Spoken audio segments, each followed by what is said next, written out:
Kembali lagi bersama channel kita semua. Jika Anda suka, jangan lupa komen, like dan subscribe, share juga bila Anda berkenan. Selamat membaca dan mendengarkan. Perintah Kaisar Naga, Bab 3566-3568. Saat Dev masuk semakin dalam, udara dingin menjadi lebih intens, dan Dev harus mengerahkan elemen api untuk membungkus tubuhnya.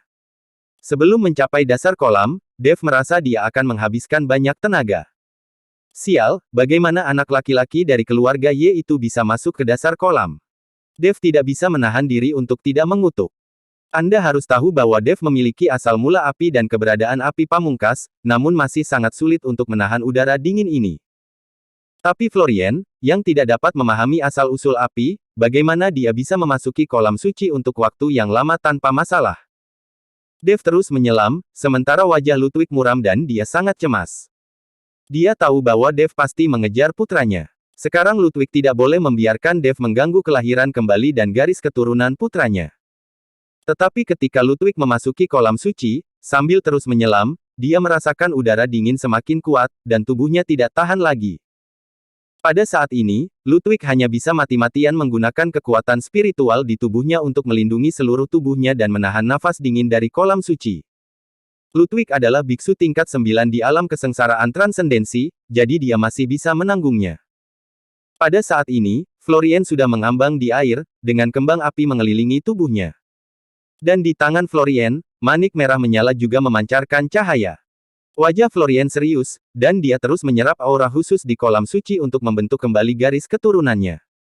Di kaki Florian, masih ada perairan tanpa dasar, tapi Florian takut dan tidak berani masuk lebih dalam. Alasan mengapa dia bisa menyelinap ke sini adalah karena mutiara roh api di tangannya. Mutiara roh api ini dibawa oleh para penggarap iblis dari silsilah iblis api. Ludwig mengambil inisiatif untuk menghubungi mereka, dan para pembudidaya iblis ini juga ingin membentuk hubungan kerja sama dengan aliansi penyegelan iblis, jadi mereka datang jauh-jauh dengan membawa mutiara roh api. Inilah sebabnya Dev bingung, mengapa dia bertemu dengan para pembudidaya iblis dari silsilah iblis api di ujung utara wilayah selatan. Dalam beberapa jam, garis keturunanku akan dibentuk kembali, dan kemudian aku tidak lagi harus dikurung di ruangan kecil yang gelap. Florian sangat senang. Selama bertahun-tahun, dia hidup dalam kegelapan. Untungnya, Ludwig menemukan kolam suci dan mengetahui rahasia kolam suci, jadi dia diam-diam membunuh pemilik asli kolam suci dan menduduki seluruh kolam suci. Namun, kolam suci dilindungi oleh formasi, dan Ludwig tidak memiliki cara untuk menghancurkan formasi, jadi dia menghubungi beberapa master formasi untuk membuka formasi.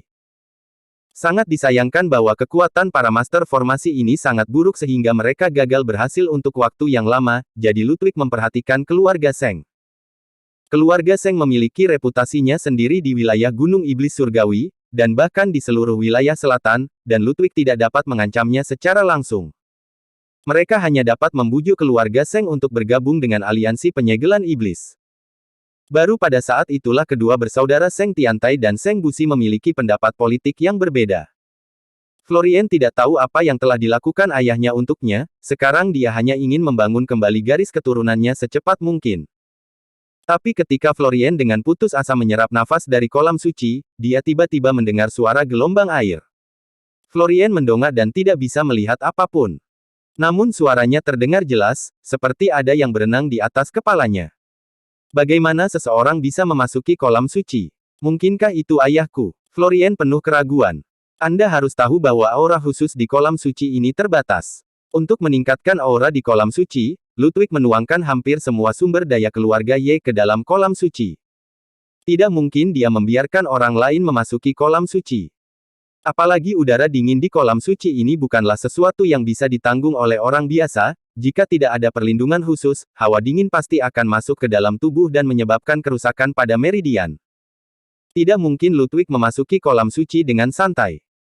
Florian tampak bingung saat mendengarkan suara aliran air, karena perhatiannya teralihkan dan lupa menyerap nafas dari kolam suci. Tepat ketika Florian bingung dan ragu-ragu, sesosok tubuh perlahan muncul. Saat Florian melihat sosok Dev, dia tercengang. Dia menemukan bahwa dia tidak mengenal orang ini sama sekali, dan dia sepertinya bukan anggota keluarga Ye. Siapa kamu? Bagaimana kamu bisa masuk ke kolam suci keluarga Ye kami? Florian bertanya pada Dev. Ketika Dev melihat Florian, dia sedikit terkejut, dia mengira anak ini telah berada di dasar kolam, tetapi dia tidak menyangka bahwa dia belum mencapai dasar kolam.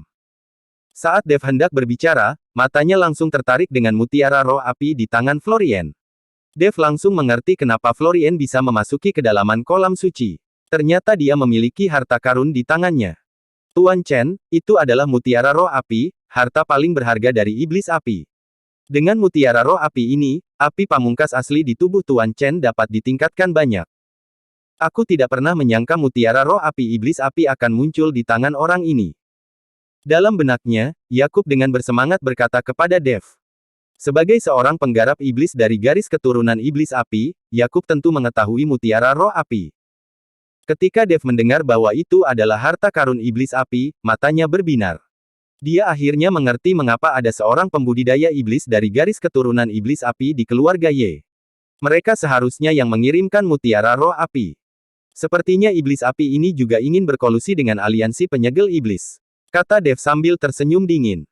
Selama bertahun-tahun, iblis api telah bersembunyi di ujung utara. Anda harus tahu bahwa tempat yang dingin adalah tempat yang paling sulit untuk dipraktikkan oleh silsilah iblis api kami. Tetapi untuk menghindari perburuan dan perburuan, iblis api bersembunyi jauh di utara, jadi dia aman dan sehat. Sekarang tampaknya iblis api ingin bekerja sama dengan aliansi penyegelan iblis dan meninggalkan ujung utara. Yakub menganalisis. Meskipun Yakub tidak terlalu kuat, dia tahu banyak tentang silsilah klan iblis api. Kamu benar. Sekarang kekuatan aliansi penyegelan iblis tersebar di seluruh dunia surga dan manusia.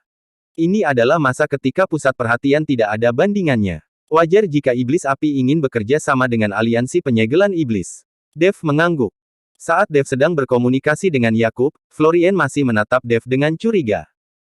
Dia tidak mengerti bagaimana Dev sampai di sini, dan Dev juga dikelilingi oleh api. Siapa kamu? Mengapa kamu memasuki kolam suci keluarga Yeku? Apakah kamu juga memiliki mutiara api di tanganmu yang dapat menahan hawa dingin? Florian bertanya pada Dev dengan rasa ingin tahu. Orang ini sama sekali tidak ragu bahwa Dev tidak memusuhi dia. Dia masih bertanya, dia tidak tahu bagaimana cara melarikan diri. Mendengar pertanyaan Florian, Dev mengangguk dengan cepat dan berkata, saya adalah murid terhebat iblis api, dan saya datang untuk mencari Anda, itulah kenapa saya memasuki kolam suci. Mutiara roh api di tanganmu memiliki beberapa kekurangan, jadi aku takut jika kamu masuk ke dasar kolam dengan mutiara roh api, kamu tidak akan mampu menahan udara dingin di kolam suci, jadi aku secara khusus membawa mutiara roh api baru. Dev membuka tangannya, dan sebuah bola terbungkus dalam bola api yang menyala-nyala. Sebenarnya, ini hanyalah transformasi yang dilakukan oleh Dev dengan menggunakan api pamungkasnya menjadi mutiara roh api. Mendengar Dev berkata bahwa dia adalah murid terhebat iblis api, Florian bahkan tidak memiliki keraguan sedikit pun. Bagaimanapun, dia tahu bahwa kolam suci dijaga oleh ayahnya secara pribadi, dan tidak mungkin orang biasa memasuki kolam suci. Terlebih lagi, tidak banyak orang yang tahu bahwa para penggarap iblis dari garis keturunan iblis api telah mengirimkan mutiara roh api. Ketika Dev mengatakan ini, tentu saja Florian tidak akan meragukannya. Pantas saja saya merasakan sesuatu yang dingin sesampainya di sini, sehingga saya tidak berani menyelam ke bawah. Ternyata mutiara roh api ini rusak. Florian melihat mutiara roh api di tangannya dan menunjukkan rasa jijik yang luar biasa. Tuan Ye, ayo tukarkan mutiara roh api sekarang, agar saya bisa kembali dan berbisnis. Dev perlahan mendekati Florian. Yakub tidak bisa berhenti tertawa ketika dia mendengar bahwa Dev mengaku sebagai murid terhebat iblis api. Tapi kecepatan reaksi Dev memang cukup cepat. Tapi saat Dev mendekati Florian dan Florian hendak memberikan mutiara roh api dari tangannya kepada Dev, seseorang tiba-tiba berteriak keras. Florian, jangan tertipu. Orang ini bukanlah murid terhebat dari iblis api. Dia berbohong padamu. Sosok Ludwig tiba-tiba muncul, menuju ke arah Dev dengan cepat. Ketika Florian mendengar ini, dia segera menarik kembali tangannya yang terulur. Dev yang melihat Ludwig ada di sini, jadi dia melangkah maju untuk merebut mutiara roh api dari tangan Florian. Tanpa mutiara roh api, Florian pasti akan mati membeku oleh udara dingin di kolam suci. Ketika Florian melihat Dev datang untuk menangkapnya, dia dengan cepat berteriak, "Ayah, selamatkan aku, cepat selamatkan aku." Florian meraih mutiara roh api dengan erat dan menukik ke bawah dengan seluruh kekuatannya. Ludwig sangat marah hingga dia menjadi gila saat melihat putranya dikejar oleh Dev. Dia mengejar Dev dengan putus asa. Jika kamu berani menyentuh anakku, kamu mencari kematian, Ludwig berteriak keras, dan kekuatan spiritualnya langsung melonjak. Lalu dia menamparkan Dev dengan telapak tangan. Hanya saja Ludwig menggunakan banyak kekuatan spiritual untuk melindungi tubuhnya dari udara dingin, dan air di kolam suci menghalanginya. Jadi telapak tangan Ludwig bahkan tidak bisa mengerahkan setengah dari kekuatan biasanya. Melihat ini, Dev menendang Florian, menyebabkan Florian menyelam jauh ke dalam dengan cepat. Kemudian Dev menggunakan backhand-nya untuk membentuk perisai di depannya.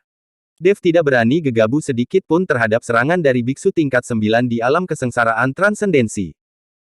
Bahkan jika tubuh fisik Dev kuat, ditambah dengan perlindungan tubuh emas yang tidak bisa dihancurkan, mustahil untuk menahan pukulan dari biksu tingkat 9 di alam kesengsaraan transendensi. Ledakan. Ludwig memukul perisai Dev dengan telapak tangan. Sosok Dev bergetar 2 kali, tapi dia tidak mundur dengan cepat. Ini membuat Dev sedikit terkejut, tapi dia dengan cepat bereaksi. Ludwig tidak memiliki perlindungan dari api pamungkas, apalagi mutiara roh api, jadi dia menghabiskan sebagian besar kekuatan spiritualnya untuk melindungi dirinya sendiri. Dan Dev memiliki api pamungkas asli di tubuhnya, yang dapat menahan udara dingin, jadi Dev tidak terlalu terpengaruh. Setelah memikirkan hal ini, Dev tiba-tiba merasa percaya diri. Di kolam suci ini, apa yang bisa dilakukan Ludwig bahkan jika dia berada di alam kesengsaraan transendensi tingkat 9? Bocah tua, kekuatanmu tidak lebih dari ini, mari kita lihat bagaimana aku menghadapimu. Dev sebenarnya mengambil inisiatif. Ludwig mengertakkan gigi dan wajahnya pucat karena marah. Seorang biksu bermartabat dari alam kesengsaraan transendensi tingkat 9, diprovokasi oleh seorang biksu muda dari alam kesengsaraan transendensi tingkat pertama. Jika berita ini menyebar, bagaimana dia bisa menerimanya? Dev dan Ludwig segera terlibat perkelahian. Untuk sementara, kedua orang itu bertarung tanpa henti, dan Ludwig tidak bisa berbuat apa-apa dengan Dev. Pada saat ini, karena pertarungan antara dua orang di kolam suci, air di kolam itu seperti lautan badai, dan kekuatan spiritual yang kacau terus melonjak. Florian, memegang mutiara roh api, berenang ke atas dengan putus asa, tetapi baru saja ditendang oleh Dev. Florian sedikit khawatir. Dia takut mutiara roh api tidak akan bisa melindunginya, jadi dia berenang ke atas dengan seluruh kekuatannya. Tapi di atas kepalanya adalah area di mana Dev dan Ludwig bertarung. Saat Florian berenang sedikit, dia terpesona oleh aura kekacauan. Florian. Melihat putranya seperti itu, Ludwig sangat marah. Tapi semakin marah Ludwig, semakin sulit mengalahkan Dev dengan cepat. Saya melihat Dev mengorbankan pedang pembunuh naga, dan energi pedang menimbulkan badai di kolam suci, sementara Ludwig mencoba yang terbaik untuk melawan. Ludwig akan marah sekarang. Alam kesengsaraan transendensi tingkat ke-9 tidak bisa mengalahkan alam kesengsaraan transendensi tingkat pertama. Di mana Anda akan berdebat? Jika bukan karena kolam suci yang menahan Ludwig, Ludwig sudah memukuli Dev sampai mati.